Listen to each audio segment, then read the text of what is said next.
வணக்கம். சாய் முதியோர் இல்லம் குன்றத்தூர். இந்த சாய் முதியோர் இல்லம் கடந்த 2014 முதல் இன்று வரை சிறப்பாக நடந்து கொண்டிருக்கிறது. இந்த சாய் முதியோர் இல்லத்தில் இருக்கும் முதியவர்கள் அனைவருமே பிள்ளைகளாலும் உறவுகளாலும் ஏதோ ஒரு சூழ்நிலையினாலும் இந்த முதியோர் இல்லத்தில் இருக்கிறாங்க. இங்கே இருக்கவங்க எல்லாருமே ஆதரவு இல்லாமல் இருக்க முதியவர்கள் மட்டும்தான். இங்கே பார்த்தீங்கன்னா இங்கே இருக்கும் முதியோர்களை இதுவரைக்கும் யாருமே என் அம்மாவை காணோம், எங்கள் அப்பாவை காணோம், எங்கள் உறவுகளை காணோம் சொல்லி தேடி வந்ததாகவே இல்லை.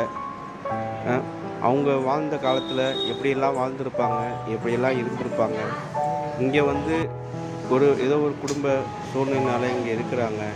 அப்படி இருந்தும் என் மகளுக்கு நான் வீட்டுக்கு போகணும், என் மகன் இருக்கிறாங்க, அவங்களுக்கு நான் சமைச்சு வைக்கணும் சொல்லிட்டு அந்த ஏக்கம் அவங்களுக்கு இருந்துக்கிட்டே இருக்குது.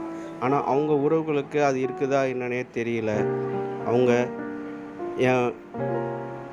அவங்க அவங்க நம்ம கூட இருந்த உறவு இருக்காங்களா இல்லையா, அந்த ஏக்கம் கூட அவங்களுக்கு இல்லை. சாப்பிட்டாங்களா சாப்பிட்லையா, இருக்காங்களா இல்லையா, அந்த ஏக்கம் கூட இல்லையே. கொஞ்சம் யோசிச்சு பாருங்கள். உங்களால் முடிஞ்ச இவங்களுக்கு ஒரு மகளாகவும் ஒரு மகனாகவும் இருந்து உதவி பண்ணுங்கள். இவங்களுக்கு செய்யக்கூடிய அனைத்து சேவைகளும் இந்த சாய் முதியோர் இல்லம் செய்து வருகிறோம். இவங்களுக்கு என்னென்ன தேவையோ அவங்களுடைய இங்கே முதல் கொண்டு அவங்க கடைசி காலம் வரைக்கும் அவங்களுக்கு என்னென்ன செய்ய முடியும்